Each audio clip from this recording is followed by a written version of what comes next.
Good evening, this is the Oscar expert here with Bro. It's time for Top 10 Films, the Sundance Film Festival. I don't have a 10. There's not a movie that fits well enough into 10, and so I'm going to stick with 9, and you can know that every movie in my top 9 is a high recommendation. So you're going to have to go first, because you have 10, so you have to go first. My number 10 is Together Together. It's just a really charming movie that I thoroughly enjoyed with Ed Helms and Patty Harrison in the lead roles. I just felt so warm and cozy with these two leads, and I was really just on board with where their relationship was going and how it was developing.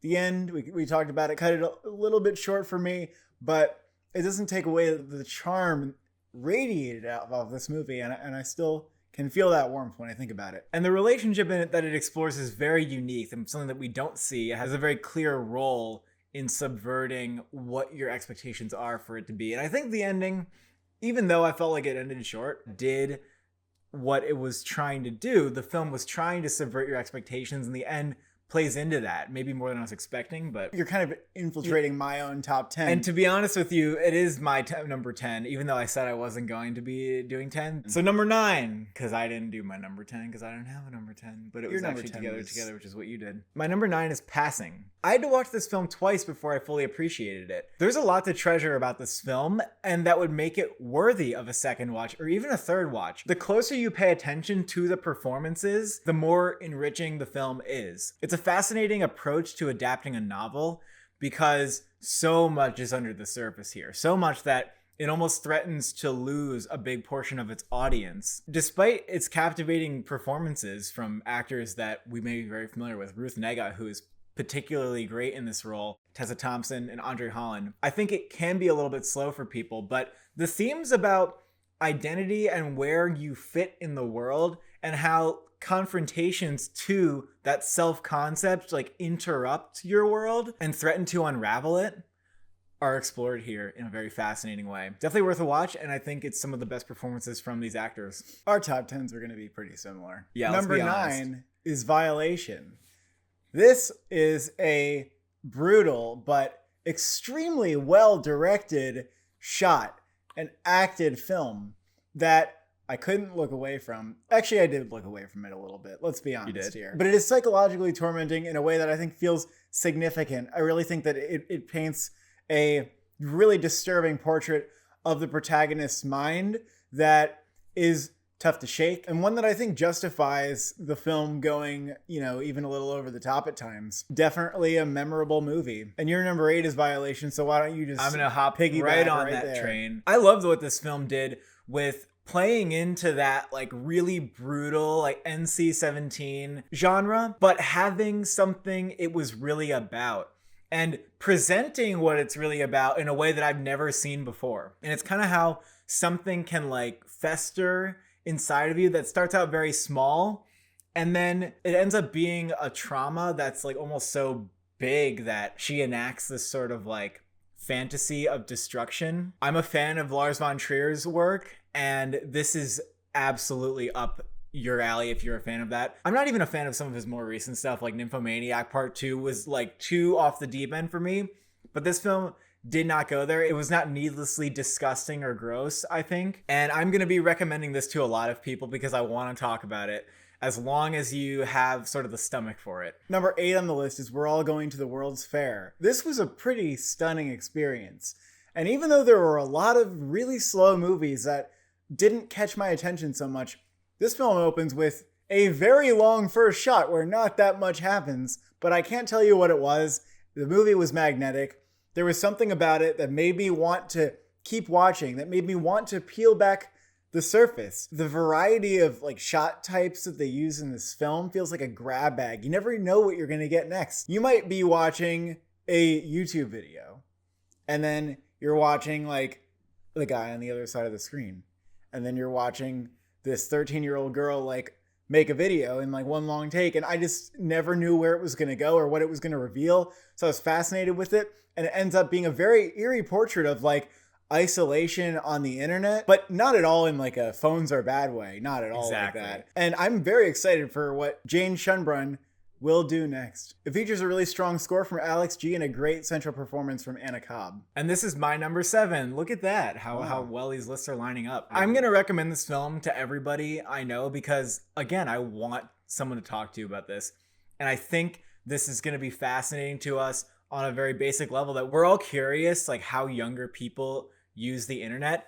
And this film paints a portrait of that. It shows how the internet is a place for fantasy, for inventing yourself in a different way. There are sort of shadows lurking on the edges that threaten to pull this girl in. These are all very real, fundamental parts of the internet. And I think this film was inspired by creepypastas. And it also touches on how a lot of kids are doing challenges. It really lured me in just by looking at this young person interacting with her computer and with the internet. And I think it has something interesting to say about what we know about younger people using the internet and what we just don't know or can't understand. And there's a lot of mystery in this film where it leaves me hanging in a way that I want to explore it more. I want to watch it again, and I want to read about it, talk about it, write about it. There's even like one part where you can pause on a computer screen and get a lot of like Easter eggs about like the lore that this film exists in. I want more films like this, and I'm glad that this was at Sundance. It feels exactly like the right place to have this sort of film where it doesn't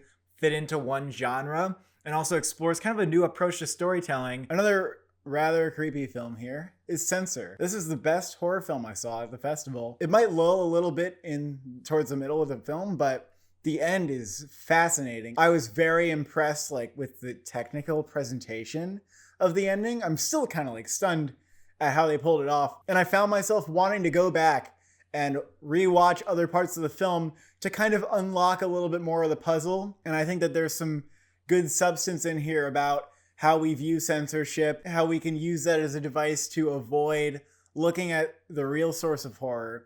And it's a movie that I really look forward to seeing again. And I wouldn't say that about every movie here. It has a great lead performance, and it has some great technical elements, like the score in particular.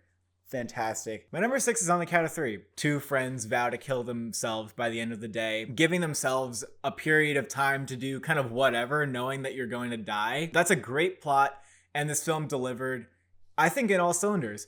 It was really funny, while also being really dark, without ever feeling like it was merging comedy and suicide in a distasteful way. I could recommend this film for anybody, and I'd be pretty confident they would enjoy it because this is the most entertaining film at Sundance. And it did end on a pretty poignant note. I don't know if there's that much to dig into in terms of substance, but it's a really enjoyable ride. My number 6 is Coda. That's right, it's the one everyone's talking about. Sweeped all the major awards, and I can see why, because this is such a likable movie. For teens, moms, grandparents, it's a tearjerker.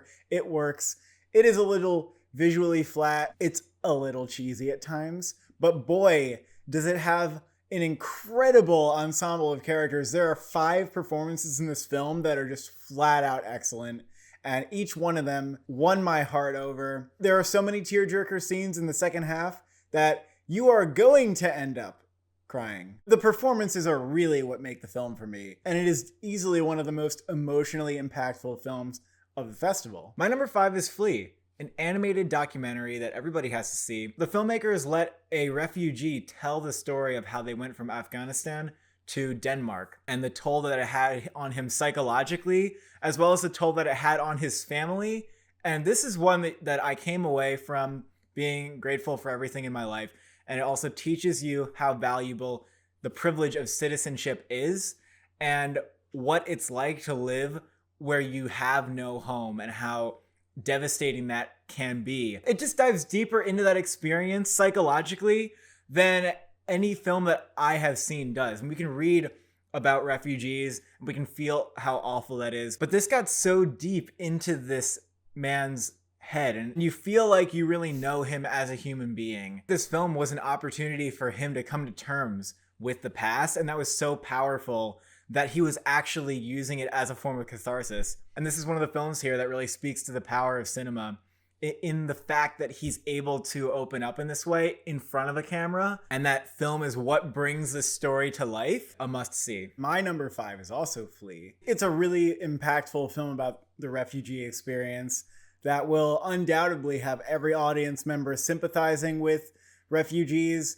And unfortunately, when we watch the news, it's too easy to view them as like political pawns. One of the great things about cinema is that it lets us view somebody's perspective. And I think that the animation, like the renderings of his memories through the animation, is beautiful. It definitely made me consider how I would want any country to treat people who have no option but to leave where they're from. It also kind of ties that sort of feeling of looking for somewhere where you can belong and feel comfortable into the character's homosexuality surprisingly neatly into like the thematic message of the film. And I hope it's up for documentary, international feature, and animated feature because it deserves some nominations, and I would like to see it win one of those. We'll see which one. I think if any film here is getting nominated for an Oscar, it's almost certainly Flea. The top 5's hard here because I really love Flea just as much as anything here. But my number 4, I have Coda. This film really got me. It wasn't just a film where I shed a tear.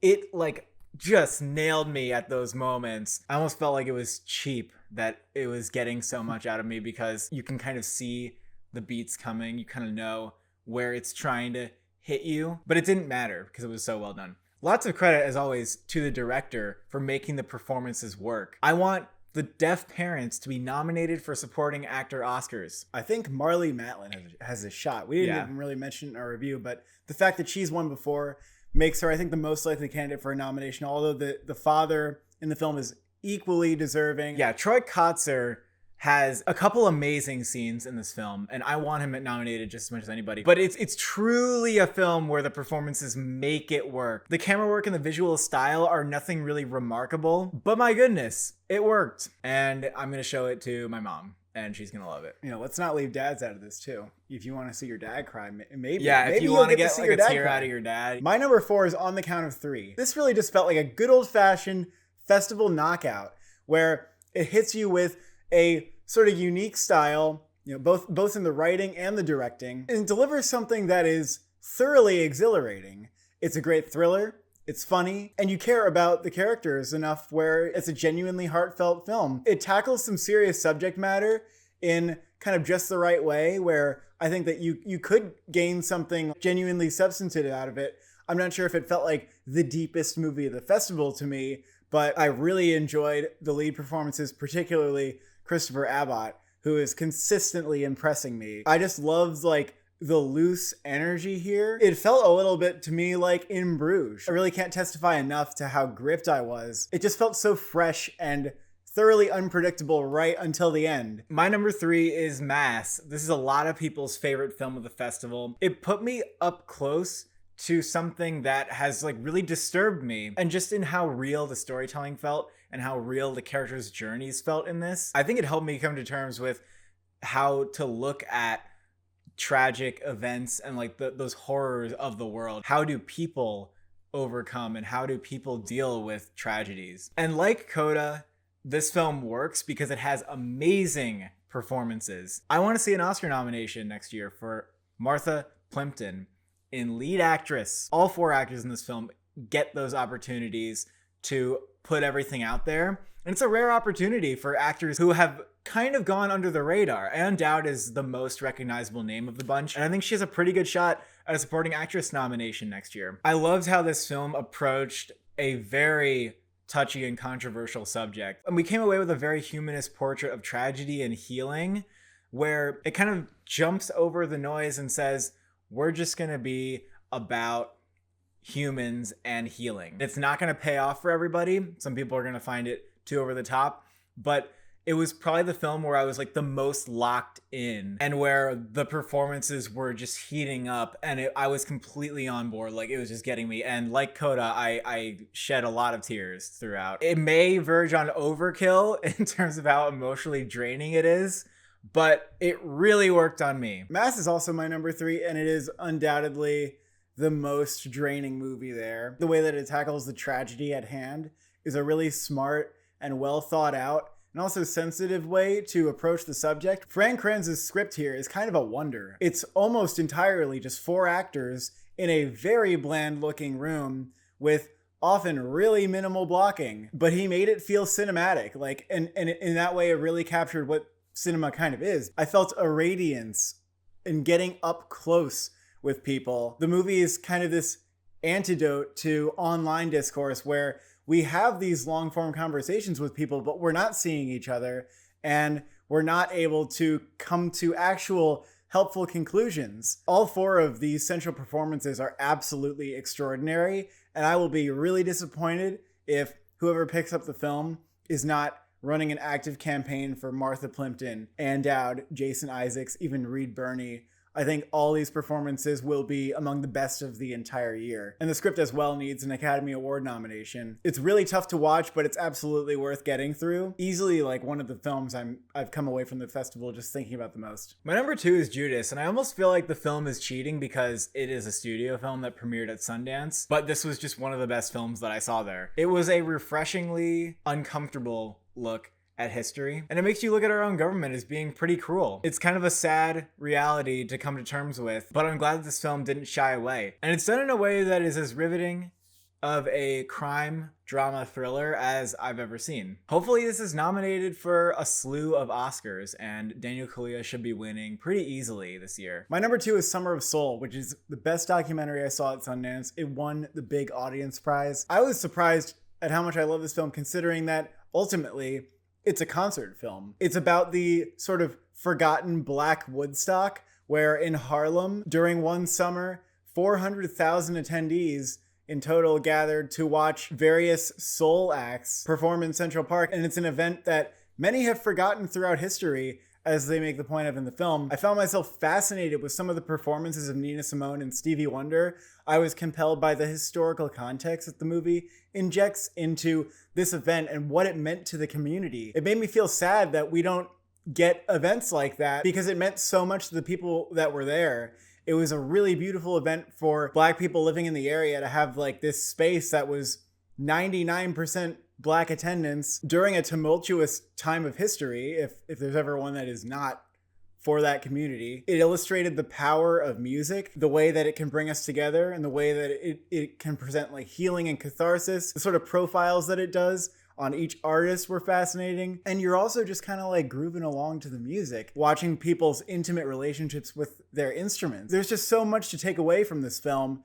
And all of it just felt so beautiful and so valuable. When I asked myself what the best film of the festival I saw was, it is Summer of Soul. It's my number 1. It's interesting how many emotions the film brings you through. A lot of it is just joy and just listening to the music and enjoying that. Being taken through the set list of influential artists, experiencing their different styles, and watching the pure enjoyment that the audience is getting out of it. An audience of mostly poor Black people who were struggling financially at the time, who felt like this was a momentous event for their culture. They were hoping that this would represent a sort of landmark politically where people would maybe pay more attention to them and pay more attention to poverty. These artists who were so brilliant were speaking their truth and were giving a voice to their experiences. And the tragedy of it all is that most people haven't even heard of this event,